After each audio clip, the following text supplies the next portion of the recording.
The crack of bone carries across the dry plain. In the middle of a dusty pit, a man the size of a war wagon lies gasping. His arm bends at an angle nature never made.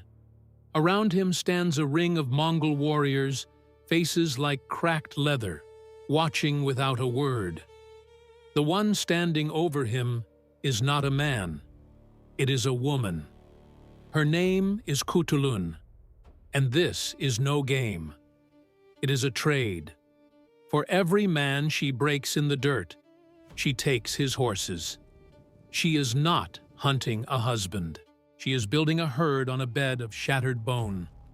Her father is Kaidu, grandson of Genghis Khan, a warlord clinging to the old ways in a civil war against his own blood. His enemy sits on the richest throne on earth.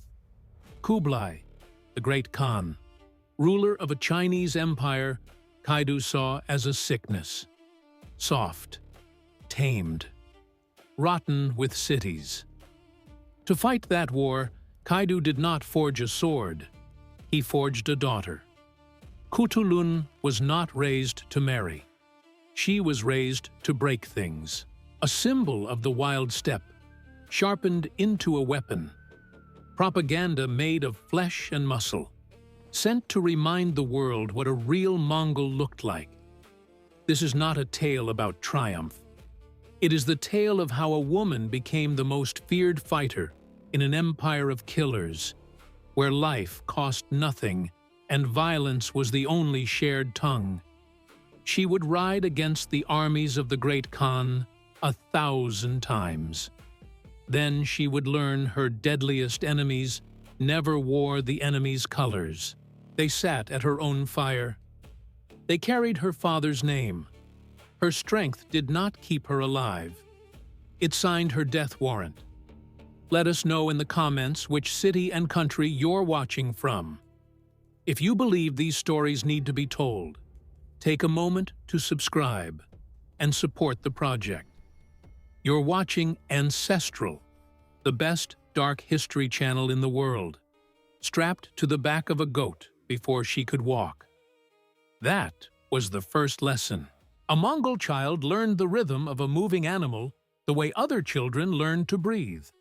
On the steppe, weakness carried its own sentence. A child who could not ride by 5 was a mouth the herd would not feed. A boy who could not draw a war bow by 10 was a body no one would mourn. The land did the killing. No executioner required. For Khutulun, these were the easy parts. Her father was Kaidu. He did not want a daughter who could last. He wanted a daughter who could win. He raised her in the Tian Shan and Altai country, where the herds moved between summer pasture and winter valley, where the rock cuts skin and the air thins until the lungs burn. He meant for her to end up harder than the land that made her. The world she was born into had a shape and a border, and a hatred at its center. Her father ruled from the Talas Valley, in the grasslands of what is now Kyrgyzstan. He was a grandson of Ogadei, the son Genghis Khan had named as his heir. That bloodline mattered. When the throne passed instead to the descendants of Genghis's other son, Tolui, and settled on Kublai, Kaidu carried a grievance older than his own war. The empire had been taken from his branch of the family. Every battle he fought was, in his mind, a correction. His food was the food of the horde, and so was hers. Mare's milk, drunk fresh or soured into arag, sharp enough to strip the throat. When the herds ran lean, she drank blood tapped from a living horse's neck, mixed with milk to keep the ribs from showing. The Franciscan friar William of Rubruck, who crossed these steppes in 1253, wrote down how the Mongols opened a vein, drank, then closed it, and rode on. Nothing on that table was there for the taste. Every mouthful built muscle and bone. She hunted with eagles perched on a leather-guarded arm, their eyes an extension of her own. She read the land like a text others could not see. The bend of the grass told her where riders had passed. Smoke on the wind told her how many and how far. Then came the bow. Not a toy. A machine of layered horn, sinew, birch, and fish glue, cured for a year, bent back against its own shape until it held the tension of a coiled spring. Strong enough to drive an arrow through boiled leather and iron scale. She learned to loose it from a galloping saddle, feet locked in short stirrups, timing the release to the moment all four hooves left the ground. Then she learned the harder thing, twisting her spine to fire backward at whoever chased her. The Parthian shot, the trick that had unstitched the legions of Crassus at Carrhae in 53 BC and broken army after army since. For Khutulun, it was a morning's practice. This was not cruelty for its own sake. It was doctrine. Kaidu was fighting a war over what a Mongol was supposed to be. A generation before, his great-grandfather Genghis Khan had bound the scattered tribes into a single fist and swung it at the world. He built the largest land empire the earth had carried on one rule: adapt or die, conquer or be swallowed. By 1206, at a gathering on the Onon River, the tribes named him Genghis Khan, universal ruler. Within 20 years, his riders had gutted the Khwarezmian Empire, sacked Samarkand and Bukhara, and stacked skulls outside cities that had refused to open their gates. Now his own cousin sat on a throne in Khanbalik, the city that would become Beijing. Kublai Khan had crushed the Song dynasty. By 1279, after the sea battle at Yamen, where the last Song loyalists drowned rather than surrender, he ruled all of China. He called himself emperor and founded the Yuan dynasty. He kept Confucian scholars and Tibetan lamas at his elbow. He ate from painted porcelain. He wore silk. In summer, he moved to Chengdu, the pleasure city Marco Polo would carry back to Europe as Xanadu, with its marble halls and its walled hunting park. Kaidu looked at all of it and saw rot, not progress. A sickness. The warrior blood of Genghis thinning into court ritual and perfumed sleeves. To Kaidu, Kublai had traded the steppe for a cage and hung a golden sign on the bars that read, "Civilization." So Kaidu built a rebellion out of the old ways. His people lived in felt tents, not marble halls. They followed the herds. They prayed to Tengri, the eternal blue sky, and to the earth spirit Etigen, not to the borrowed gods of the cities. He forbade the founding of towns in his own lands, so his warriors would stay mounted and hungry. He minted his own coins in Central Asian mints, a quiet claim that he, not Kublai, held the true authority of the House of Genghis. And his sharpest argument, the one no rival could answer, was his daughter. Marco Polo set her name down in his account. Aigiarm, he called her, which in the Mongol tongue meant shining moon. History remembers her as Khutulun. She was the old world made flesh, strong, ruthless, untouched by the softness he saw eating Kublai's line from the inside. She was a message to every Khan who still had a spine. You raise courtiers, I raise killers. Your princes write verses. My daughter snaps your champions across her knee. Which is exactly how the wrestling began. The Mongols called their wrestling boke. It was sacred. It was one of the three manly games, ridden and shot and grappled at every festival, the winners praised in song, the losers forgotten. Before each bout, the wrestlers spread their arms and stamped in the eagle dance, a slow circling meant to honor the sky. That Kaidu offered his daughter as the prize turned a holy contest into a public weapon. The challenge went out to every camp and trading post in the Chagatai lands. Any man could marry Princess Khutulun. He had only to beat her on the ground. Win, and he took her hand. Lose, and he handed over 100 war horses. It was an insult wearing the clothes of a courtship. Refuse, and a clan admitted none of its men could stand against a woman. Accept, and risk having that proven in front of a crowd. So they came. Titans of the steppe. Men whose grip and throw were told around fires as legend. They came for glory, for a royal bride, for the pleasure of teaching Kaidu's daughter her place.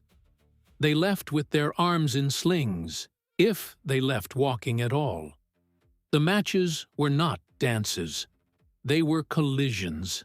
Khutulun was no giant, but she was packed heavy for her frame, low to the ground, and her hands closed like a smith's clamp. The Mongols wrestled without weight classes and without a ring rope. The rules were simple. Any part of the body above the knee touching the earth ended the bout. She learned to make a man touch that earth without ever touching it herself. When a man charged, she did not push back. She let his own weight carry him past his footing, then turned it into a fall. One of her early opponents came from the Jokid clan, the house that ruled the Golden Horde far to the west.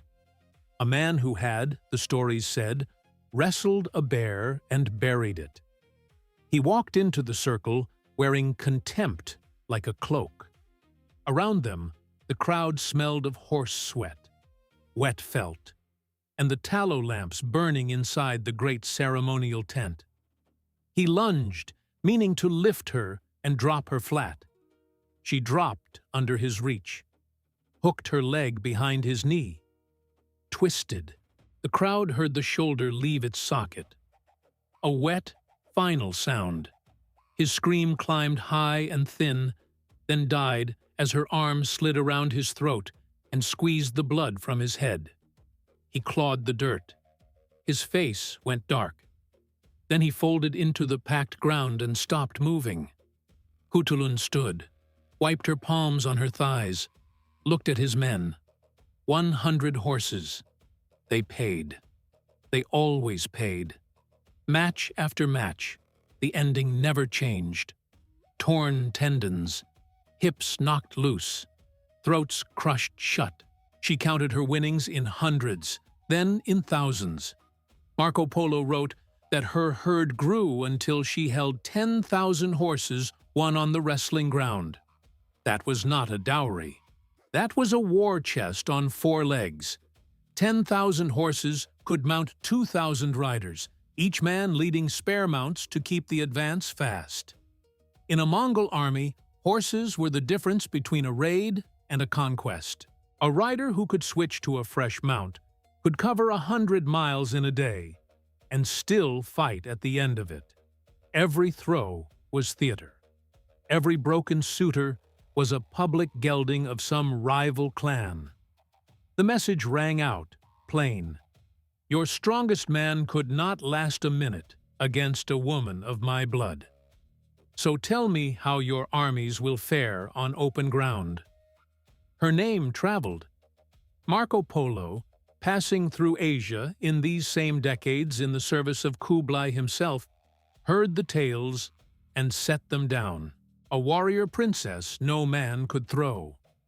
Rashid al-Din, the Persian statesman and historian who served the Ilkhanate rulers in Tabriz, recorded her too in his great chronicle, the Jami al-Tawarik. He wrote that she rode into battle beside her father and would dash into the enemy line, snatch a man from his saddle the way a hawk takes a sparrow, and carry him back a captive. The captives she took, he wrote, were dragged before Kaidu as trophies. To the world beyond the steppe, she was a marvel. Inside her own family, she was becoming a wound that would not close. She had 14 brothers, sons of Kaidu, princes of the Horde, raised in the same hard country, drilled in the same weapons. They led raids. They won battles. They took their share of plunder and their share of praise. But their light always fell inside her shadow. When they rode home with captives and gold, The camp spoke of it for a night.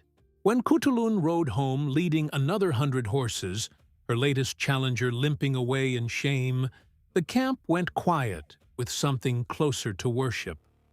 The soldiers did not look at the princes that way.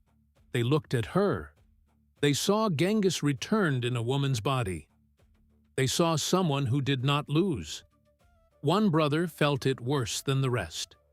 His name was Horus. He was Kaidu's favored son, the one many in the camp expected to inherit the Khanate. He was a capable commander in his own right, but he sat at councils where his father turned first to Khutulun, asked her opinion first, weighed her judgment above his own. Rashid al-Din noted that Kaidu leaned on his daughter for counsel more than on any of his sons. For Horus, every day was a small subtraction.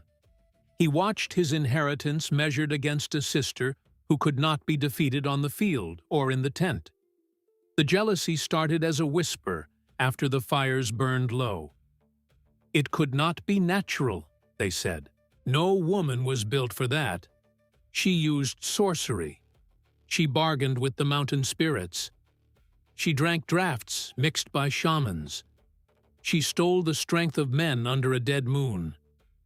It was the only story that let the brothers keep their pride. They were not weak. She was a demon wearing their sister's face. There was one whisper louder and stranger than the rest. That Khutulun refused to marry at all.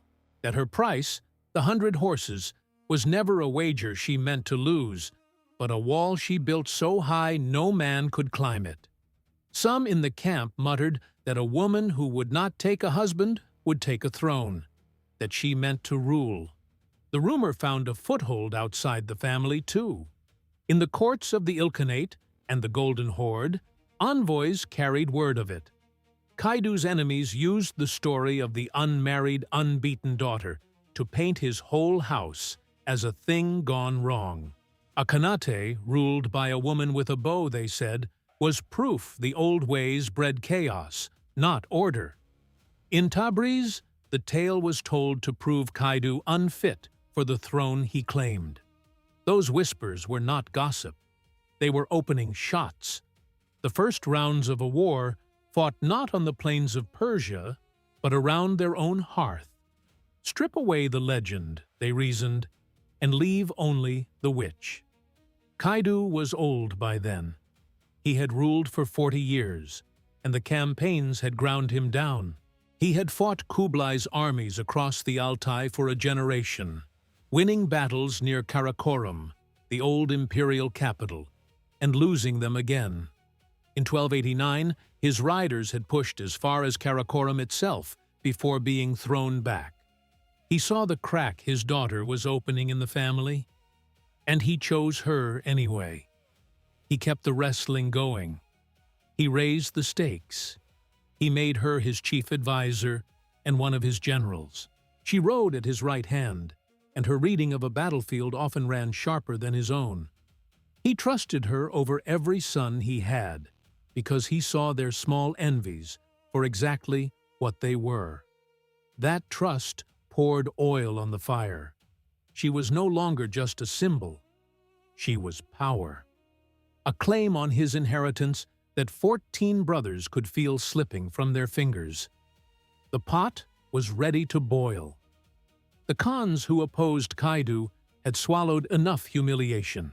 Every 100 horses lost to Khutulun was 100 horses added to Kaidu's strength and subtracted from theirs. The wrestling had stopped being spectacle and become strategy. They decided the legend had to be broken in public, in a way no story could later mend. They searched their lands for a man who could not be beaten.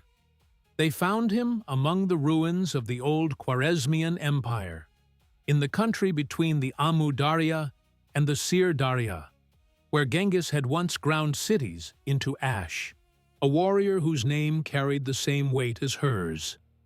A giant, they said, sprung from the very stock that had once given Genghis his hardest fight. The tribes who had held the walls of Urgench until the rivers ran red and the survivors were driven onto the plain to be counted and killed. He had never lost. He did not wrestle for a bride. He wrestled to end men. He was not a suitor. He was a weapon aimed at a symbol. He rode into Kaidu's camp in the Talas Valley with 1,000 of his own men at his back. Dust rose off the column for a full day before he arrived. He set his tents apart from the horde, a statement in felt and rope. His warriors staked their horse lines in a wall of muscle, where every man in Kaidu's camp could see them. He called out the challenge himself, his voice rolling across the encampment past the picket lines and the smoking cook fires. He would not stake 100 horses. He staked 1,000, his whole fortune, and his terms cut deeper. If Khutulun lost, she married him, as the old rule said. But if he lost, he would not simply pay. Marco Polo recorded the wager exactly: 1,000 horses against the match. He wagered them because he believed, and everyone watching believed, that he would not have to hand them over. The words hung in the cold mountain air. This was no courtship. It was an execution dressed as a contest, and the whole of Kaidu's rebellion, his 40-year war for the soul of the empire, now balanced on one woman's grip. For those of us who see history not as a shelf of dusty dates, but as a record written in blood, ambition, and survival, there is a place built for you. A community digging up these raw stories and telling them without the varnish. It is called the lineage. Joining does more than support a channel. It puts you in the inner circle, the group that keeps these histories alive with the depth they deserve. You become one of us. If you feel that pull, the link waits in the description. Join the ranks. Now the giant stood before her father. Kaidu looked at the man, then at his daughter. He saw the trap for what it was, and something in him broke. Marco Polo tells it plainly. The father asked her to lose, to let herself be thrown, take the marriage, and save what mattered. A defeat you choose, he said, is smaller than a defeat that chooses you. He feared what this stranger's reputation would do if she fell in front of the assembled clans. For the first time, she looked at her father with something colder than obedience. To lose was to hand the whisperers their victory, to prove her brothers right, to prove Horus right, to shatter the woman he had spent her whole life forging, and to confirm the sorcery in one clean fall. She would not throw it. She would fight. The camp gathered in a wide ring under an open sky. The felt walls of the great tent had been rolled back so the horde could watch. Old men who had ridden with Genghis leaned on their bows. Children were lifted onto shoulders. The lamps guttered. Her brothers watched from the edge, their faces arranged into concern that did nothing to hide the hope burning underneath. Horus stood among them, still as stone. The giant stepped onto the packed earth. Men swore the ground shifted under him. He stripped to the waist. Steam rose off his shoulders in the cold. He set his feet and waited. This was the breaking point. The moment the weapon her father had forged would either conquer the world or come apart in the dirt. The giant did not fight like a man. He moved like falling rock. His first charge was not a wrestler's opening. It was a collision built to break whatever it touched. Khutulun met it head-on. The shock ran through the packed floor of the ring and up into the crowd. Her boots skidded backward, cutting 2 furrows in the hard earth. His hands closed on her shoulders, thumbs digging into the nerves at the base of her neck. He was not trying to throw her yet. He was trying to drown her in pain, to break her will before he broke her body. The crowd sucked in a breath.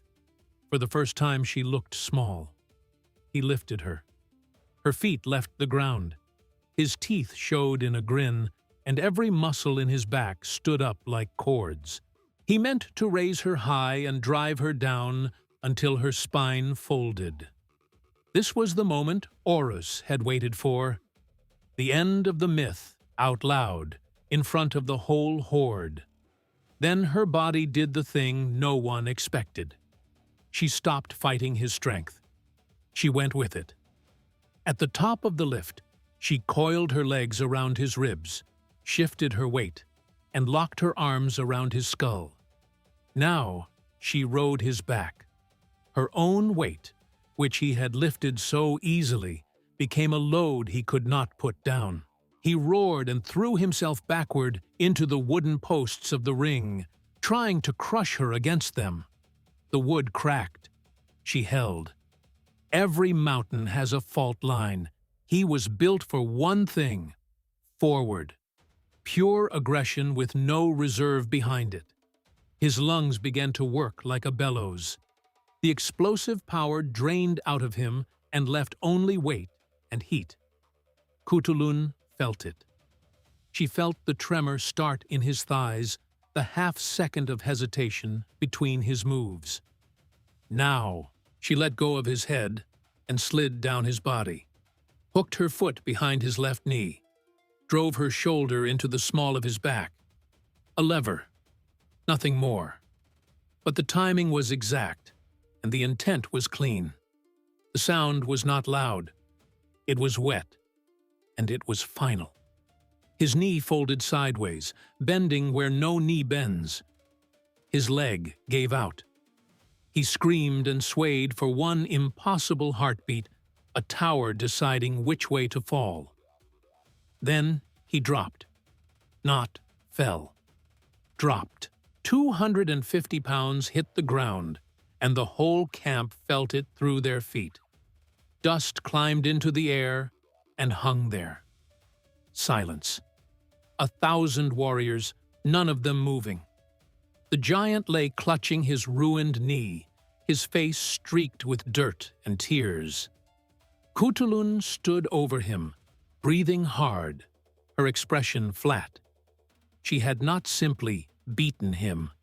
She had taken him apart with his own force. She turned her head toward his retinue, the 1,000 men who had ridden in wearing arrogance like armor. She said nothing. The wreckage at her feet said all of it. Then she walked off without looking at the 1,000 horses that were now hers. Marco Polo, who set the tale down after his years in Kublai's service, wrote that no suitor ever bested her, and that her father's herds grew fat on the horses of beaten men. The story of the 1,000-horse wager was the one Europe would remember. The legend stopped being a campfire tale that night. It became a fact, written in bone. The wrestling was finished. The war could start. The ring had been a stage. The battlefield was where she lived.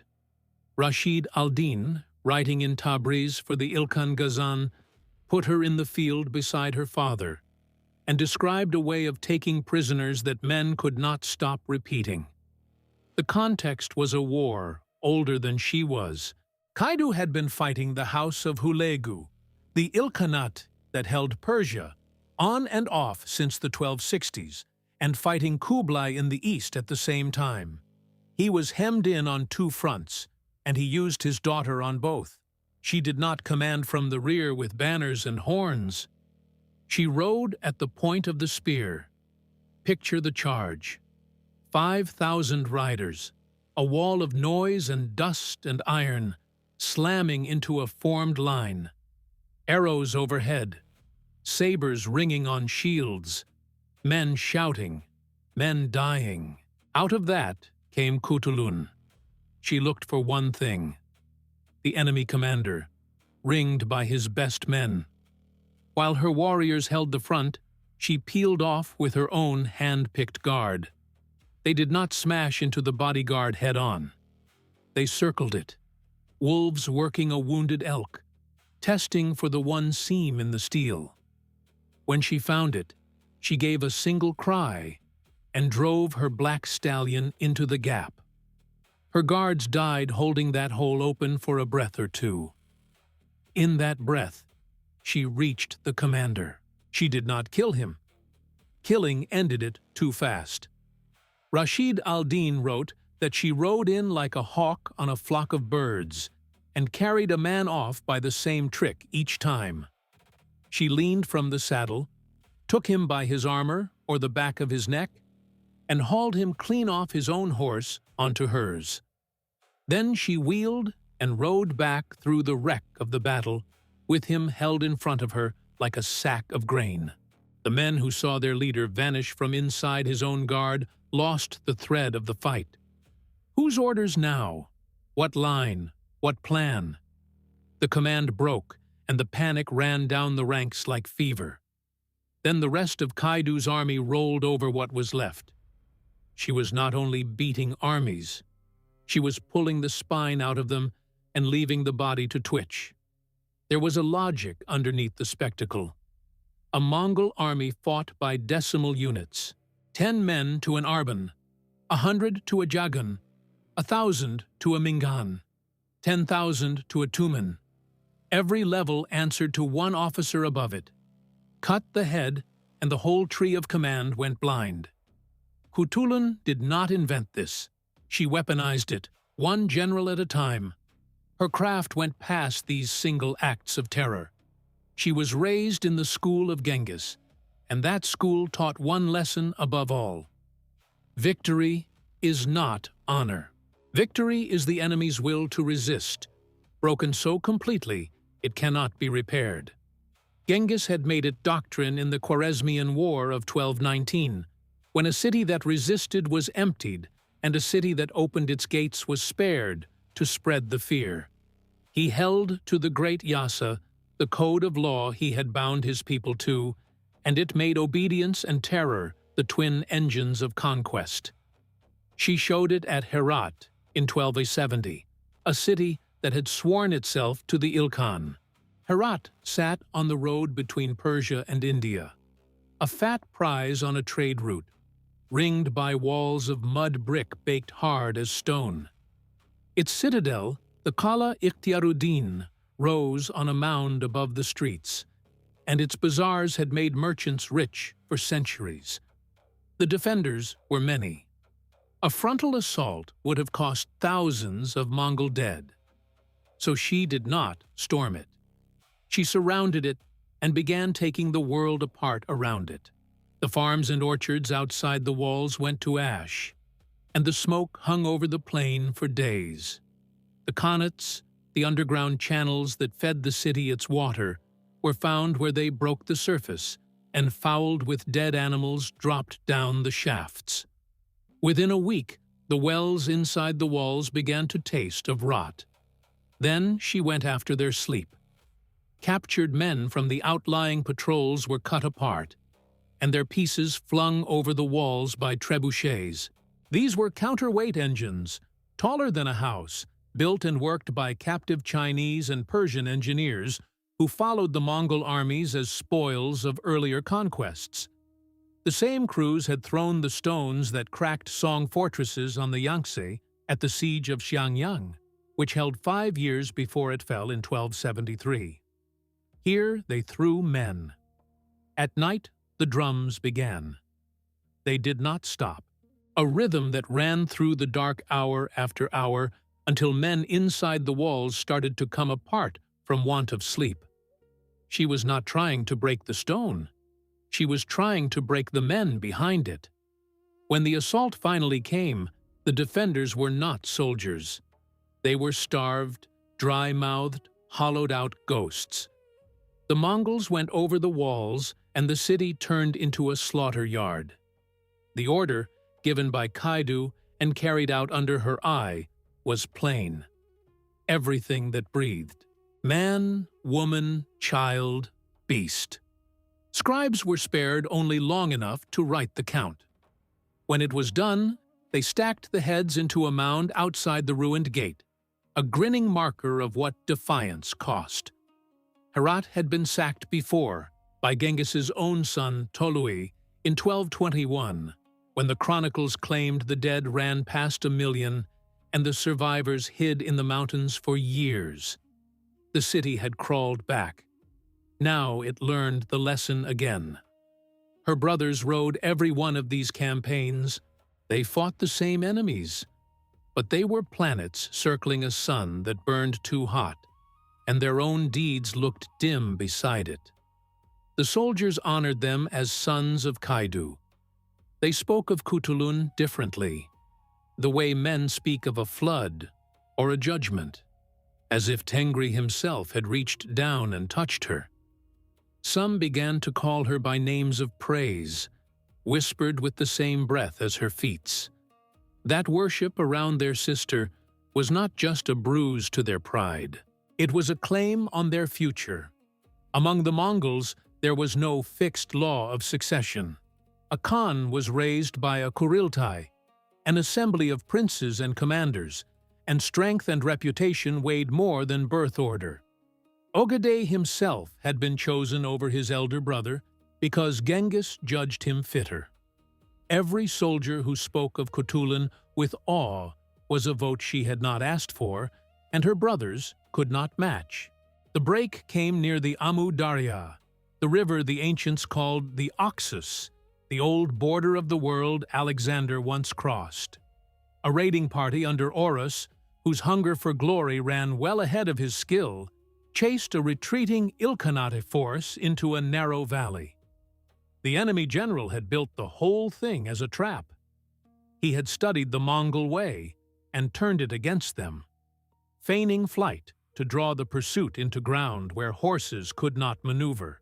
The tactic was the Mangudai, the false retreat the Mongols had used to shatter armies from the Kalka River in 1223 to the plains of Hungary in 1241. Now it was being used against Kaidu's own blood. From the high ground, the arrows came down in sheets. Boulders followed, crushing horse and rider together. The valley floor turned slick with blood and river mud. Horus's command was being butchered against the bank, and his orders turned to noise as the panic took him. Khutulun's division held the main army's flank, miles off. When the scouts reached her, lathered horses and cracked voices, she did not send for her father's leave. She took 500 riders and rode. They came into the valley to find the last of Horus's men pinned against the water and dying, men trying to swim in armor and going under, their horses screaming in the current. She did not try to lift the siege on them. She did not hit the main body. She saw the general on a rise above the valley, working the slaughter with his hand, and he became her only target. She led 500 horses straight up the rocky slope into the arrows, past men falling out of their saddles beside her, hooves striking sparks off the stone, and hit his command post like a hammer. She killed him herself. Her sword went through his throat before his hand found his own hilt. She took his head and his standard, rode to the lip of the ridge, and held both up where the whole Ilkhanate army could see. A severed head and a captured banner. In steppe warfare, the two clearest signals a battle was lost. Their leader gone, his standard in her fist, their attack came apart into fear. Horus scraped together the men he had left and slipped the trap alive.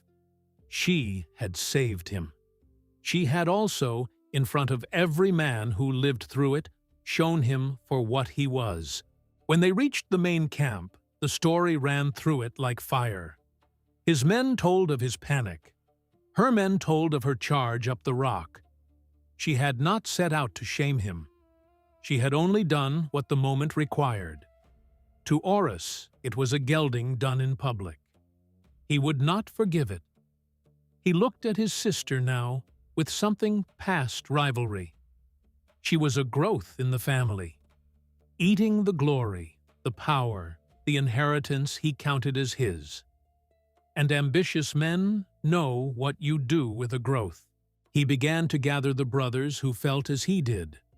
Chapar, another of Kaidu's sons, had his own eye on the succession, and men who want power tend to find each other in the dark. They met away from the main fires, in tents where the flaps stayed shut, and they counted who would stand with them. The whispers changed shape. It was no longer only that she used sorcery. Now the talk turned to what an unmarried woman near the throne must be. She was too close to her father, they murmured. No woman rode that near a Khan, for war alone. It was the oldest slander men reach for, when a woman will not be moved. They could not beat her in the ring or the field, so they aimed at her name. And a name, unlike a knee, could be broken without ever touching her.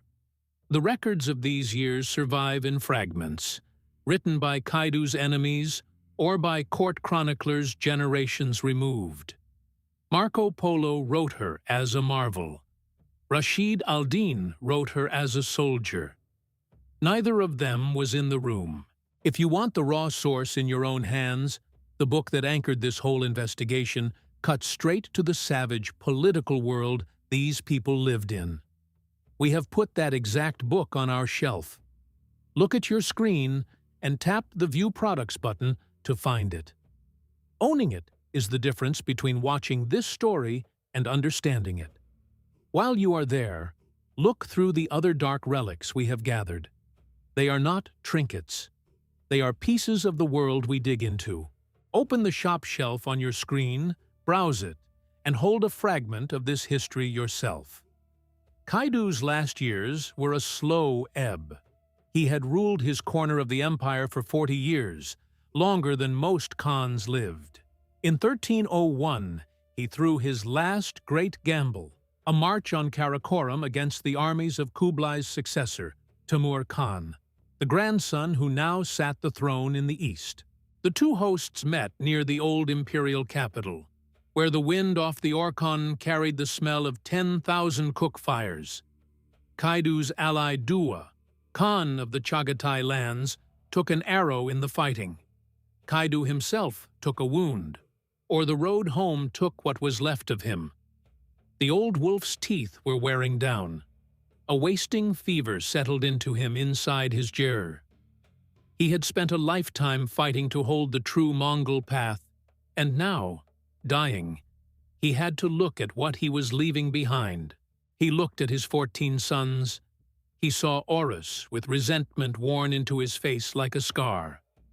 He saw Chapar measuring his brothers across the tent. He saw the others already splitting into factions, already circling an inheritance not yet cold. He saw weakness. He saw the civil war that would eat everything he had built. Then he looked at his daughter. She stood at his side, her face cut from the same stone as the peaks outside. No petty rivalries in her. Her loyalty ran to him, to the clan, to the war, and nowhere else. Strong, sharp, without mercy when mercy was a luxury. His own terrible work, standing at his bedside. In a moment of fevered clearness, with his breath turning to gravel, he made his choice. He called his commanders, his sons, his whole court to the Gerar. Outside, the felt walls snapped in the cold wind off the mountains, and the horse lines stamped and blew in the dark. He was too weak to rise. His voice came out dry and cracked, but the words carried through the camp like a passing bell. None of his sons, he said, was fit to follow him. None had the strength to hold the Khanate whole. Only one of them did. He lifted a shaking, wasted finger and pointed it at his daughter. Only she could rule. It was not advice. It was his final order. The words settled into the close air of the ger, and in that same breath, the hatred her brothers had kept banked for years caught and roared. A Khanate could not pass to a woman without the Kuriltai's consent. And the Kuriltai was full of men who owed her nothing and feared her everything. Dua, wounded but alive, and now the strongest ally left, would not back a woman he could not bend. He wanted Chapar, a son who would take his hand and hold it. Her father had not handed her a throne. He had handed her 14 executioners and told them who to kill. Kaidu's last breath was a starting gun. His body was not yet cold when the plotting began. Not in the Kuriltai, the open assembly where a Khan was supposed to be raised. In the dark, in gurs pitched far from the central camp, smoke holes stopped up so no lamplight would leak into the night. 14 brothers gathered, not to bury a father, to bury a sister's claim. Orus led them. His face still carried the shame of the Amudarya, the day she pulled him from a trap he had ridden into. He did not talk of succession or the good of the clan. He talked of the unnatural woman who had bent their father's mind and stolen the army's heart. He said out loud the poison they had all been drinking for years. They did not agree to oppose her. They agreed to end her. The plan grew branches. Men from tribes with old grudges were bought with land and titles and sent to do the work. A knife across the throat in her sleep. Poison in the food. An arrow in the back on a hunt. One shaft lost among 100. The camp that had once run on Mongol discipline turned into a nest of knives. Every shadow held a possible hand. Every friendly face might be a mask. Her guard closed around her. Men who had followed her through worse than this slept in shifts at the door of her jur and tasted her food before she touched it. In the first week, they caught 3 killers. 2 died without a sound. The third they kept breathing long enough to name the brother who sent him. It changed nothing. The plot was not one man's work. It was a vote. To kill one brother was to declare war on all 14. The stakes ran wider than one family. Kaidu's death in 1301 had cracked the whole western half of the Mongol world. His ally Dua, Khan of the Chagatai lands, had survived the Karakoram campaign with an arrow wound and a plan. Dua did not want a strong successor in Kaidu's seat. He wanted a weak one he could steer. A woman who commanded the army's love was the opposite of weak. Dua's hand was on the scales before the morning fires burned down, and his weight fell against her. She had grown up watching how these games ended. When Ogadai died in 1241, his widow Turagena seized the regency and held it 5 years through bribery and murder before her son Guyuk was raised at the Kuriltai of 1246. Khutulun knew the pattern. She knew the felt walls of a gur hid more killings than any battlefield. She knew a battle she could not win when she saw one. This was not armies on open ground, where she was the best in the world. This was whispers and blood ties and steel in the dark, thickened now by a foreign Khan's ambition. To press her father's wish meant civil war. It meant turning her veterans against the men they still called princes, brother against brother, cousin against cousin, until Kaidu's Khanate ate itself from the inside while Dua watched and gathered the pieces. At the morning rite, she looked into her brother's eyes across the fire. She did not see a brother. She saw an animal with its teeth bared, waiting. So she retreated. Not a sacrifice, a calculation. The move of a general who abandons a position she cannot hold to keep her army alive for the next fight. She called the commanders together. She stood before them not as a claimant, but as Kaidu's daughter. She spoke of unity. She said her father's last words had come from fever and grief, not judgment. She said she had no wish to rule, only to serve as a soldier. Then she did the thing none of them expected. She named Orus, the brother whose assassins she had killed the week before. She threw her own weight behind him and made him Khan. The commanders, loyal to her but bound to tradition, breathed out. Civil war averted. Orus, caught flat, had no choice but to accept the crown from the hands of the woman he was trying to murder. She had saved her own life. She had also become a living reproach that sat just past the light of his fire. But the crown did not hold to his head. Dua did not want Horus either. Within a short span, the throne slid to Shapar, another of Kaidu's sons, the one Dua judged easiest to bend. The brothers who had sworn a blood pact against their sister now turned their knives on one another.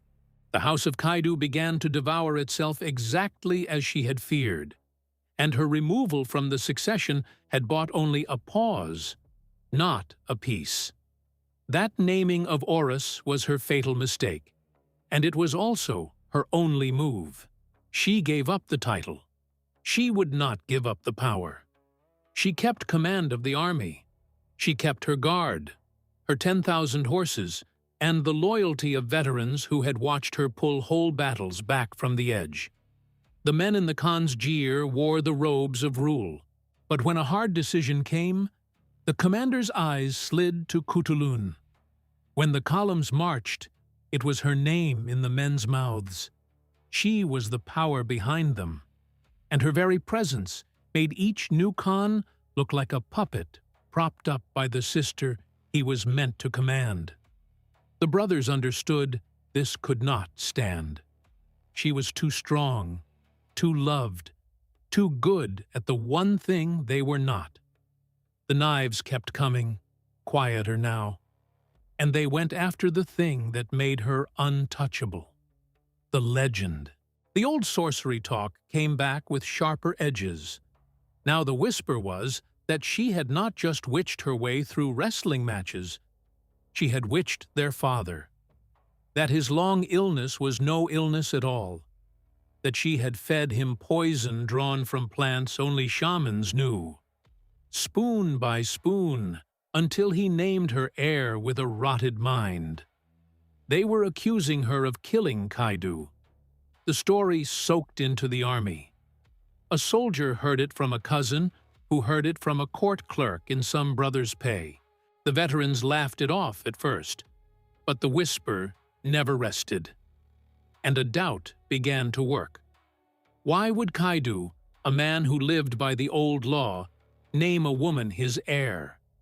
It went against Tengri. It went against the custom of Genghis.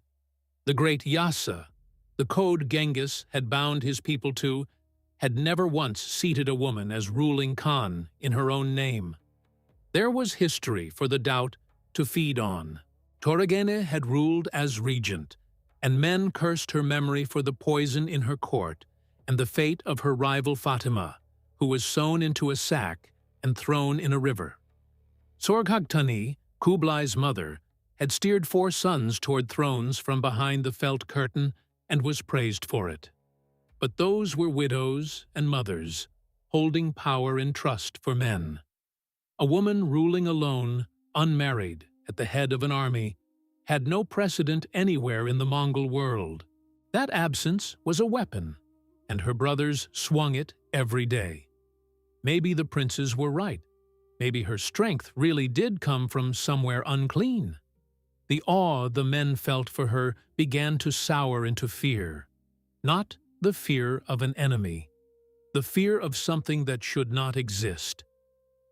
Feeling the ground shift, Khutulun made one more move. She married. She did not take a prince or a great chief, which would have built a rival house and confirmed every fear.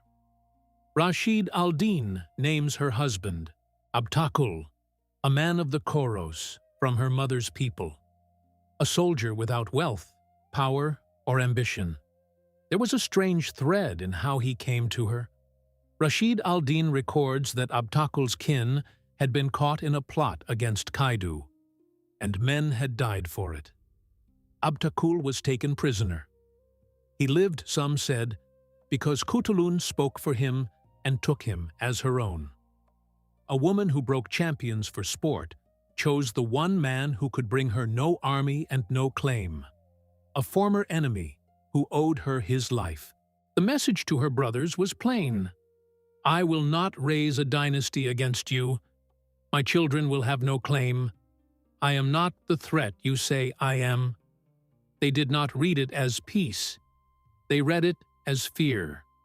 The unbeaten warrior, so frightened of her own family, she had married a captive for cover. It was blood in the water. It told the sharks the prey was hurt. The attacks came harder. The last years of her life dissolve into rumor.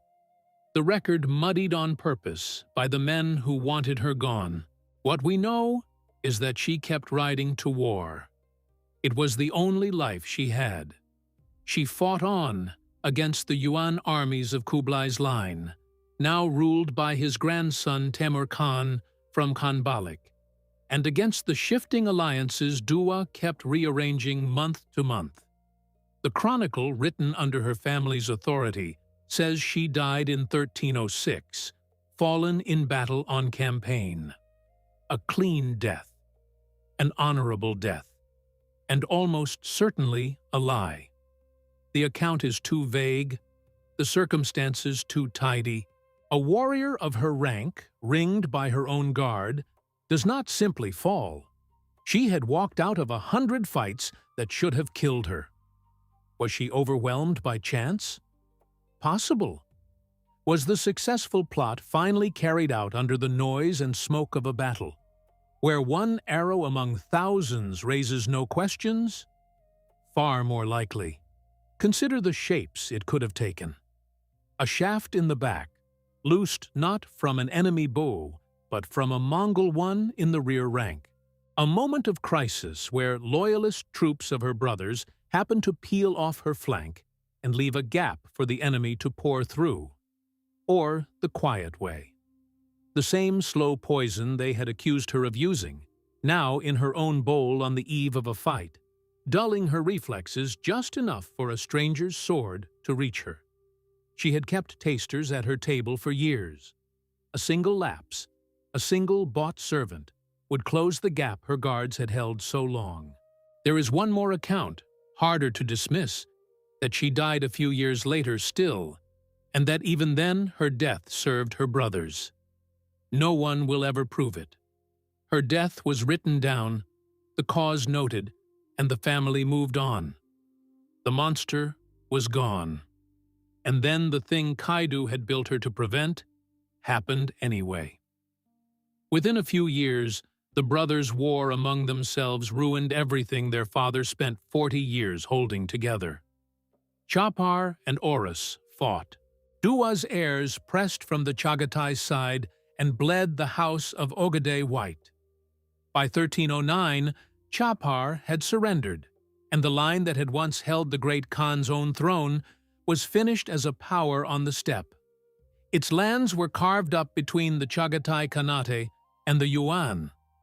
The felt cities scattered. The 10,000 horses passed to other hands.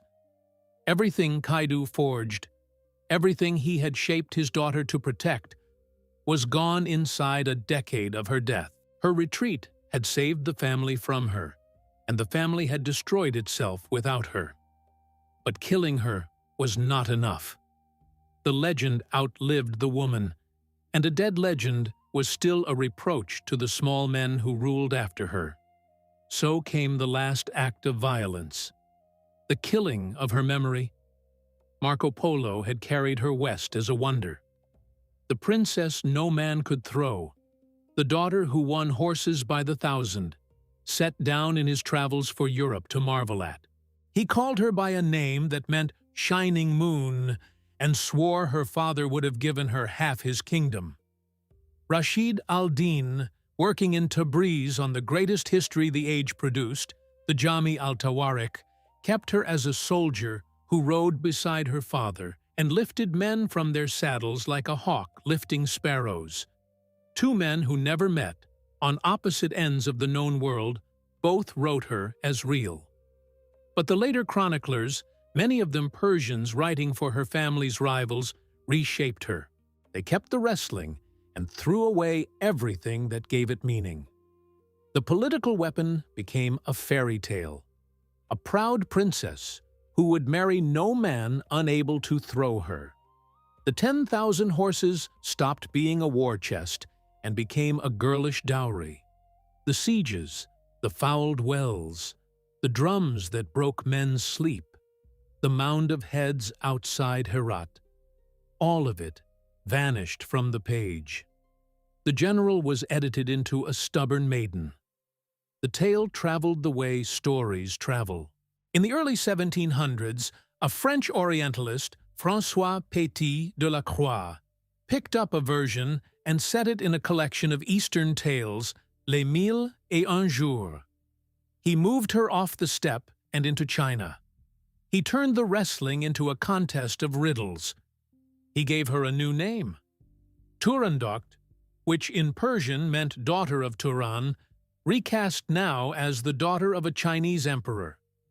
The Mongol, who had bled Persia, had become a Persian storyteller's Chinese princess. From there, the tale passed to Venice. The playwright Carlo Gozzi put her on a stage in 1762, a cruel princess of Peking who beheads the suitors who fail her 3 riddles, their severed heads mounted on the city gate as a warning. The German poet Friedrich Schiller translated and reworked Gozzi's play in 1801, and Goethe himself staged it at Weimar. With each hand that touched it, the last of the warrior fell away. The final stroke landed in an Italian opera house. Giacomo Puccini took Gozzi's version and made it his last work, Turandot. He worked on it through his final years, chain-smoking as the throat cancer grew, and died in Brussels in November 1924 with the ending unwritten. The score stopped where the composer's own life stopped, in the middle of the death scene of the slave girl Liu. Another hand, Franco Alfano, finished it from Puccini's sketches. The change was complete by then. The Mongol commander who had bled Central Asia was gone. In her place stood a Chinese princess in silk, walled inside a fable Peking, beheading suitors who cannot answer 3 riddles. The woman who broke men's knees for a living became a woman who breaks their hearts with word games. When the opera first played at La Scala in Milan on the 25th of April, 1926, the conductor Arturo Toscanini brought the orchestra to the exact bar where Puccini's pen had stopped. He laid down his baton. He turned to the packed house and said that here the master had died. The music went silent. The audience filed out without applause, in the dark, mourning a composer. Not one of them knew they were also burying a warrior a second time. A woman who had ruled 10,000 horses and named a Khan with her own voice. Now a ghost in a costume of someone else's making. The world could not swallow the real Khutulun. Not a wife until survival demanded it. Not a mother the record cared to follow. Not a prize to be won. A predator. A conqueror. As ruthless and as sharp as any grandson of Genghis. Her truth was too raw to keep. So history finished what her 14 brothers could not. It erased her.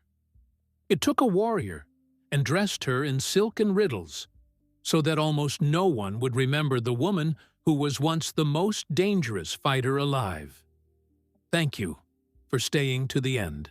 If you believe stories like this deserve to survive, take a second to subscribe, tap like, and send this to one person who needs to hear it. That is how forgotten history stays alive. You've just watched another premium documentary by Ancestral, your ultimate history hub on YouTube. Now look at the screen. Another investigation is waiting, already chosen for you. Tap it and keep walking into the dark corners of the past. Go now.